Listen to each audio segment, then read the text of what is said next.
Hey everyone, welcome to the RotoGrinders Morning Grind podcast. I'm your host, Stevietpfl. It's Thursday. It's January 18th. It is 2024. We have a 5-game NBA slate to talk about here on today's podcast, joined by Christy Metzger. You all know her in the DFS streets as Krayton12. Christy, how are you doing, my friend?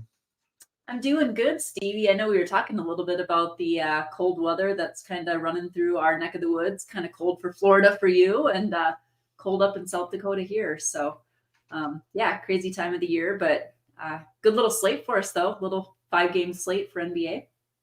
Yeah, nice little slate. Man, I can't believe how bad Valanciunas was. I'm still like trying to shake off the Valanciunas, and like he only got I think like 25 minutes, but it still was an awful game for him. So I was trying to shake that one off.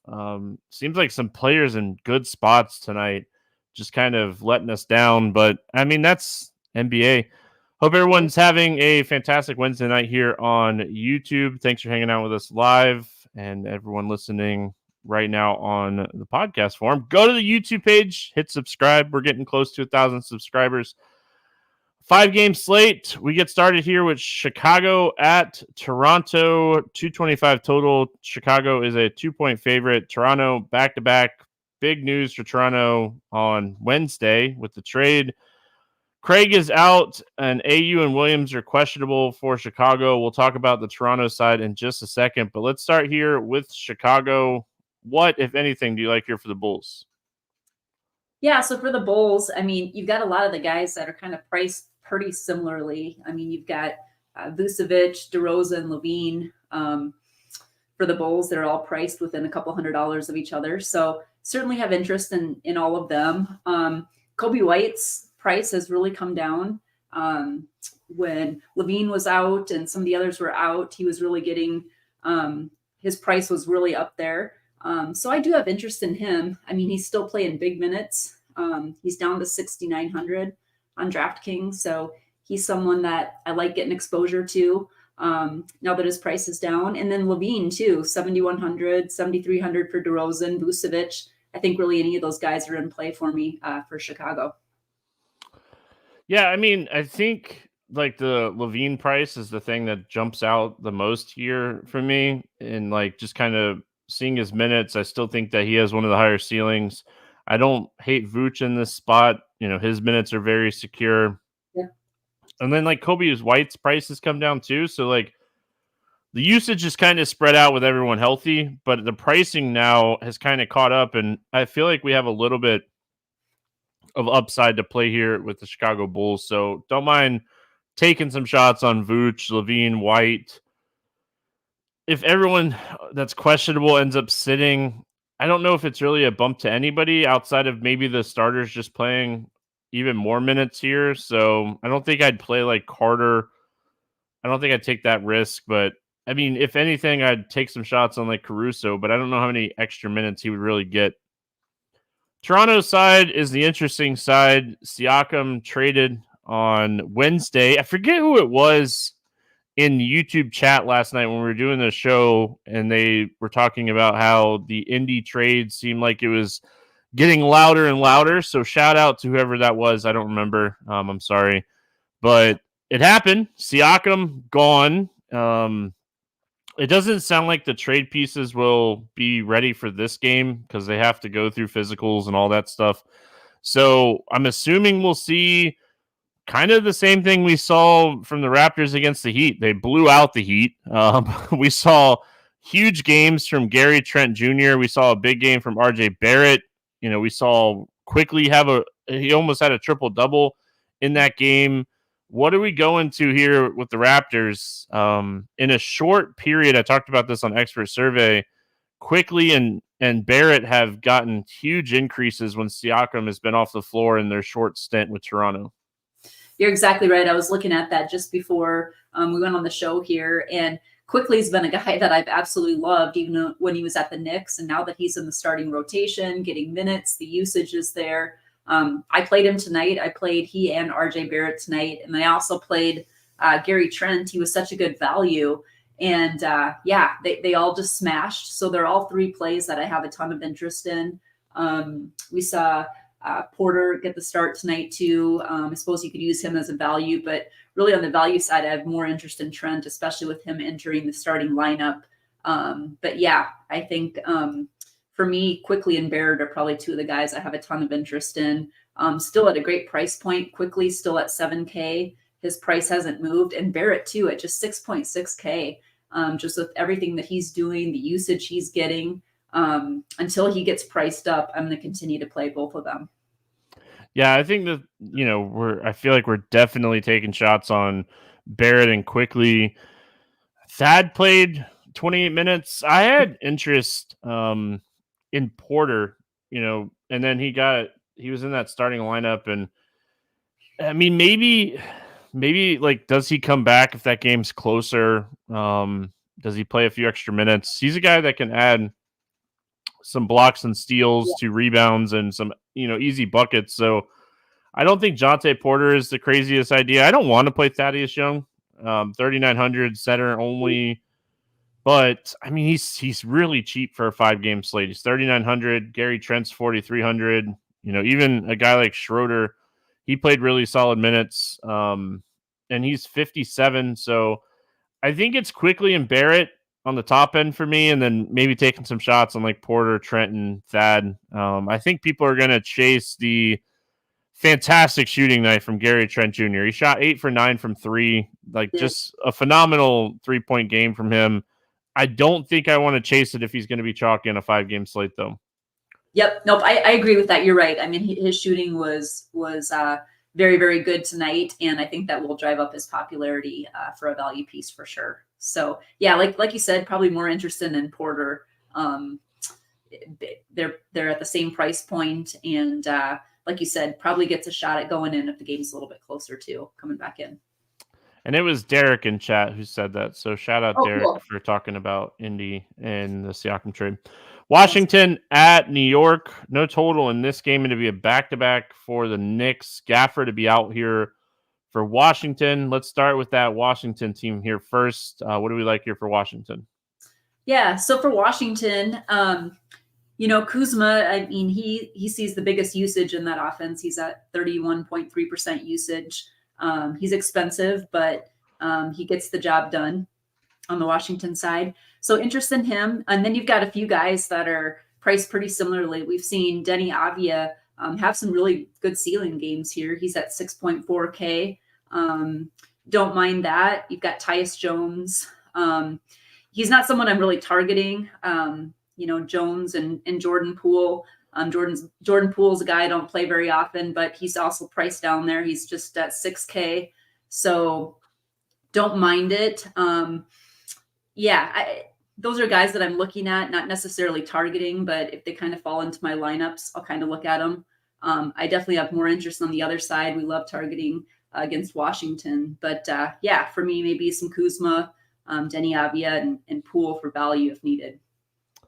Another name I'm gonna throw out there is Bagley. He's 4K on DraftKings. With Gafford out, Bagley might start this game. So if Bagley plays 20 to 25 minutes, we're not going to know his role. It's going to be his first game with this team. He's been practicing with them for, I think, 2-3 days. So I mean, maybe he starts this game. So I think I'd only take shots on Bagley if he is starting. But if he's starting this game at 4K, I mean, I could easily see him, playing that 20 to 25 minute role. Gafford got hurt the other night late in the third quarter. So he did start like the first and third quarter. So it's really tough. But like Denny's already starting, Jordan Poole, Kuzma, Jones. I mean, if it's not Bagley, it's tough to say who will end up starting this game. So if Bagley starts 20 to 25 minutes, I mean, I wouldn't be shocked if he played more than that. I just don't think like Anthony Gill is the answer. So I think they're going to play Bagley in this game. Kind of a sneaky trade, like very under the radar, and he's really cheap here. So on the Knicks, on the Knicks side, obviously Washington's a team that we love to target. They're one of the top teams when it comes to DFS. They allow a ton of points. They allow a ton of rebounds. They don't play any defense, and they play extremely fast. So Back-to-back for the Knicks. They did have some question marks going into Tuesday's slate. Or Wednesday's slate, sorry. Like Brunson ended up playing and everyone ended up playing, but I wouldn't be shocked if we get some news that like one or two of these guys that have been banged up a little bit sit in an easy matchup here against Washington. Tough to talk about the night before, but what do you like here on the Knicks side? Yeah, if everyone plays, I definitely have interest in Brunson. He's under 9K. He's someone I always have interest in, but especially against Washington, like you said, they're the fastest in pace. Just a great matchup, and we've been targeting against Washington all year. So I definitely love Brunson.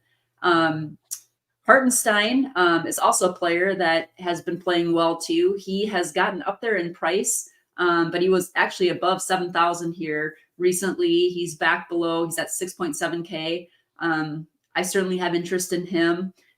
Julius Randle. I mean, both Randle and Brunson are just kind of splitting the usage in that offense at 29%. So I like both of those guys. McBride has really benefited from some of the departures that they've had, but he's priced up. He's no longer a great value for us. Josh Hart, I think you could use him for a value.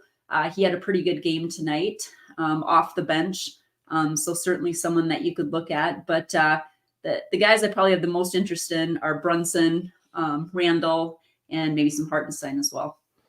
Yeah, I mean, so OG has just come over to this team and has been playing a gazillion minutes. He played 44 minutes against my Magic the other night. He played 43 minutes against Houston on Wednesday night. Minutes-wise, the guy's ceiling is massive. And the good thing about, like, OG is, like, he doesn't just get rebounds, assists, and points. He'll get steals. He can get blocks. So he can fill up the stat sheet at 6K. Fast-paced, high-turnover offense. I mean, this might be a spot that OG gets 2-3 blocks, steals type of thing, and he has some upside. Love Julius Randle. I think Brunson and Randle are the top two options here for sure. Love that they're just like, Hartenstein, go out and play as many minutes as you possibly can right now because that's, exactly what we want. My only problem with Hartenstein here is, like, does this game potentially go small? Like with Gafford out, like does Bagley, like does this game just go small overall and we don't see Hartenstein play as much? Like second end of a back-to-back too, ended up playing 41 minutes on Wednesday night. So like that's my only concern about, I mean, both centers really in this game is the game just generally going small where we see like Kuzma and Randall playing the 5 against each other. And I think that would benefit Josh Hart, because I think Hart would benefit from that type of role. DiVincenzo might benefit from that type of role. So a lot to like here. Anytime we're going to get a matchup with Washington on a slow-paced team like the Knicks, you're going to have interest in the team facing Washington. Exactly. All right, Thunder at Utah. 246.5 total here. OKC 3.5-point favorite. Nobody on the injury report for either team here. Let's go Thunder first. What do you like here for the Thunder? Yeah, so for the Thunder, if you're looking to spend up, SGA, always a great target, and someone that I have interest in. But a guy I've been playing a lot in that OKC offense, Jalen Williams. He's just been playing very, very well. He's had some nice games here recently where he's gone 38 fantasy points, 44 fantasy points the last couple of games. Minutes have been strong. He's been getting between 33 and 35 minutes. His price has stayed relatively the same. So I don't mind getting some exposure to him as well. Other than that, I mean, Giddey is down there in price, 6,200. It's just the minutes aren't great for him. So he's not someone that I'm actively targeting. Holmgren, I think, is an okay play too, but for me, probably Jalen Williams is probably my favorite play for OKC. Yeah, I mean, SGA is always a top-end type of play, especially in a matchup with Utah. Jalen Williams is someone that I love getting exposure to. Joe had a good game against the Clippers. I was watching a lot of that game. He was hitting some big shots in that one. I don't know how much I necessarily want to trust him, but I think that Jalen Williams and SGA fantastic spots for these guys to have big games. And if you're playing a bunch of teams, I don't hate getting exposure to Giddey. His minutes are all over the place, but when he's playing well, they seem to give him more run. Utah side, they're fresh. It was supposed to be a back-to-back. They postponed the game on Wednesday. Golden State had an assistant coach, I think that was that died. So, thoughts and prayers to the family of that coach. I do not have it up in front of me. I'm sorry. I think it was Milovic. Yeah. So thought out to his man. I cannot speak right now. Prayers and thoughts out to his family. Nothing you ever want to see. Go to the Utah side. I mean, Markkanen, always one of my favorite plays on any slate. I think that this is a fantastic spot for him. Talk about it all the time. I love the new role for Sexton coming off the bench. Don't necessarily hate him here. Clarkson, and then I don't mind Sexton, but I mean, the targets for me, Markkanen, Sexton for sure. Yeah, you read my mind. Markkanen, I absolutely love. He's one of my favorite plays too. And I mean, his price is so good too. I mean, we've seen just insane upside. He's actually had over 50 DK points in 3 out of the last 6 games. And just getting strong minutes, strong upside. So one of my favorite plays for sure. Like you mentioned, yeah, Sexton, just a great role off the bench. He's just really kind of embracing the role. He's had 24 minutes, 28 minutes in his last outings, but he's also put up 42 points and 39 points. So really just seeing some strong upside from him. Clarkson, I think, is a fine play too. I guess if he needed some value, certainly don't maybe mind Keontae George. John Collins, pretty hard to predict, but he's also fairly cheap too. But yeah, for me, Markkanen is probably my favorite play. Yeah, Markkanen is just a high ceiling guy, I feel like, in any matchup. Just a phenomenal play. He is so consistently good. It's hard not to like him in a matchup. And like, don't get me wrong, the Thunder, tough defensive matchup, but I think this game is just going to be a really close competitive game. It has the highest total on the slate. I know this next game is going to be a game that we're going to talk about a lot, but it's just hard not to love this spot. But we go to this next game. We got the Pacers and the Kings, 245.5 total here. Kings 8-point favorite. Some question marks here for the Pacers. Halliburton's questionable, Mathurin's questionable, Nesmith is questionable, and Toppin is questionable. So again, I don't think that Siakam will be ready to play in this one. So we're going to see not necessarily a shorthanded, but like Bruce Brown and Jordan Nwora were traded. Bruce Brown is someone that, consistently plays minutes. Great matchup against Sacramento. What are we looking at here for the Pacers? Yeah, it is tricky because you do have some questionable tags in this lineup. So I think on the Pacers side, Miles Turner, he's someone that I'm going to have interest in. His minutes are very unpredictable, but you also get the upside with blocks and such, and he can still put up some big numbers, and he's at a pretty good price point at just 6.9K. So certainly have some interest in him. I think you can look at Nembhard. I think you can look at, Buddy Hyde too, or, just some guys kind of in that mid tier. You've got a lot of guys in that Pacers offense that are really priced pretty similarly. So a lot of it we'll have to see where the questionable tags shake out. But yeah, those are a couple of guys I guess I'm looking at on the Pacers side. Does Buddy Hield play like 35 minutes? Because if Buddy Hield were to play like 35 minutes, Sacramento is a team that is really bad at defending the 3-point line. Could Buddy Hield finally have that night? Exactly. I know. Give him the minutes. Give him the minutes. Oh, man. Yeah, I mean, like, he's someone that I'm definitely going to get some exposure to in tournaments in this game. I think that he could benefit the most, from Bruce Brown. Yep. But, I mean, you never really know. We saw Walker play 26 minutes against Utah the other night out of nowhere, but like I mean, we have to see if like Toppin and these guys are in or out, because like if a bunch of people end up sitting here, it's going to be a spot that we're definitely going to attack. We can't talk about it here night before, but if everybody plays, Halliburton and Heald would be the guys I'd be targeting in this spot. And then on the Sacramento side, I think that like Sabonis is, a top spend up on this slate. It's a 5-game slate. Marketing and Sabonis are in fantastic spots. And I mean, we talked about SGA as well. What are your thoughts here on the Kings?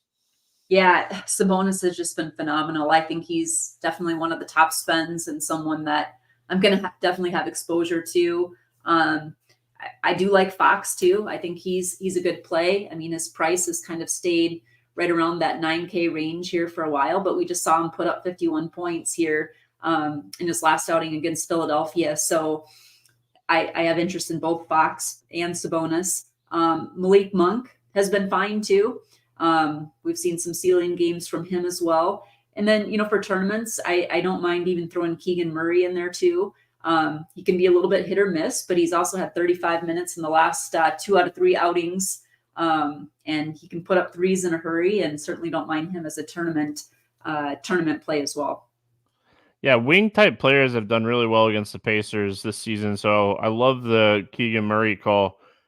This is a spot you definitely want to get some exposure to him. And then, as much as I hate to say it, I think this is a spot you want to get some exposure to Kevin Huerter. I know, like, we're really we're really relying on him on points, but this could be a really good, like, point spot for him. So Sabonis, Fox, always top end options for Sacramento, but I think Murray and Huerter are in good spots as well here. Don't sleep on them. All right, we finish it out with Memphis at Minnesota, 216.5 total, smallest total on the slate. Minnesota is on a back-to-back, but they are still a 12.5-point favorite. Here's the laundry list. Adams, Bane, Clark, Morant, Rose, Smart, all out for Memphis. Let's start with this Memphis team. Missing a lot of pieces here. What do we like here for Memphis? Yeah, this Memphis team looks very, very different. For the Memphis side, and obviously you're going up against Minnesota, one of the best the best defensive team. Jaren Jackson, his minutes have been great. He's really had to play, so I like his price. So he's someone that I have interest in. And then you look at some of these guys too, like Vince Williams. He was a value play here just a couple weeks ago, and he's priced up now to 6,100, but he's also had back-to-back 40-point games. So I think he's someone that you can go to as well. I also think you can throw Tillman in there. Both Tillman and Luke Kennard, they're, you can still consider them kind of value plays too in that 5K range. So those are a couple guys that'll throw in there too. Gilliard for value. But I do like Jackson's price point at 7.6K. Yeah, it's so interesting when you're getting point Luke Kennard. Playing point guard, out there doing his thing. So, I mean, he has the ball in his hands a lot right now. This is a spot where he's facilitating for Jackson and Williams, so I think, as much as I hate to say it, I think Luke Kennard is okay. I think his ceiling's still kind of capped. I think, like, if you're going to attack ceiling, I think Gilliard's your ceiling type of play here. So, like Jackson, I like Williams. Yeah, I mean, I think that the matchup is tough. The pace of this game is slow. So I'm not going overboard here in Memphis, but I mean, they're missing half the team. So, there's plenty of minutes to go around here. And then on the Minnesota side, I know Edwards has kind of been playing through this knee injury. Overall, good defensive spot. I mean, we saw them beat Detroit again, and I think McDaniels is someone that, like, depending on how the slate kind of shapes up for value, he's playing 30 minutes every night, and he's just going overlooked, and he has some upside in this Memphis matchup. So I think on, like, the low end, he's in play, and then on the top end, Edwards and Cat are very much in play. It'd be interesting to see if like Mike Conley ends up sitting here on the back-to-back, I know they've been very careful with him. I know he's played a couple back-to-backs this season, but last year they were very careful with Mike Conley's back-to-backs. What are your thoughts on Minnesota? Yeah, I always have interest in Anthony Edwards. I mean, I think he's always just a great tournament play. He tends to go, a little bit under-owned just because, you have a lot of guys in the same price point that carry a little bit more ownership. But yes, I like him. I like Cat. I'd also throw Rudy Gobert in there too. I mean, he's had 3 really strong games here. This last stretch, minutes are pretty good for him too. And I don't mind his price point. So I'd throw Rudy Gobert in there too. And I do like your Jade McDaniels call too, because he has been getting the minutes and I think he's a decent value for us as well. Like the Gobert call there as well. All right, let's play the morning grind game, and then we will get out of here. We will be doing football podcasts for the divisional round after this, around 11:15. If you're hanging out with us live, feel free to come hang out and talk some football with Keith and I after this. So, favorite play under 5K to go 7X. Who do you got? We kind of talked about this guy a little bit earlier. He did have a really good scoring night tonight, but I'm going to go with Gary Trent in the Raptors offense tomorrow. I'm going to stay in that Raptors team. Jonte Porter, I think that he draws another start. Does he play a little bit more in a closer game, second end of a back-to-back? Love to see him get some extra run here, play 25 minutes. Not necessarily think it's going to happen, but I think that he's worth taking some shots on in tournaments. Over 8K to go under 5X. Who's your bust today? Over 8K, I am going to say my bust for today. I'm actually going to go Kyle Kuzma. Yeah, I don't mind Kuzma. Tough spot against New York. I don't hate that one. I go back and forth with this one. I am going to go De'Aaron Fox, and I don't feel great about it, but I like Sabonis more than Fox, and I like SGA more than Fox, and I like Randall more than Fox. So, like, in this price range, it's just process of elimination, and De'Aaron Fox was the answer. So that's how I ended up there. Favorite 6X play. Who do you got? Favorite 6X play. I am going to go with I think I'm going to actually go with kind